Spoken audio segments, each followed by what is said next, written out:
5 ரூபாய்க்கு வந்தப்பயும் எங்களுக்கு கஷ்டம் இல்லாம ஓரளவுக்கு லாபம் வந்துச்சு. எத்தனை வருஷமா விவசாயம் பண்றீங்க?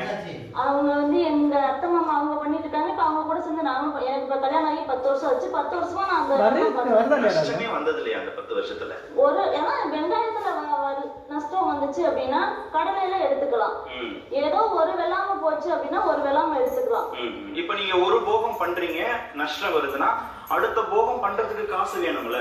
அப்போதைக்கும் நம்ம மாடு வச்சிருக்கோம், மாட்டுல பால் கறக்குறோம், அதை சேல்ஸ் பண்றோம், அதுல இருந்து எடுக்கலாம். இல்ல இப்ப வெங்காயம் ஒரு பக்கம் எடுத்து வச்சுதான் இருப்போம், எல்லாத்தையுமே விற்க முடியாது.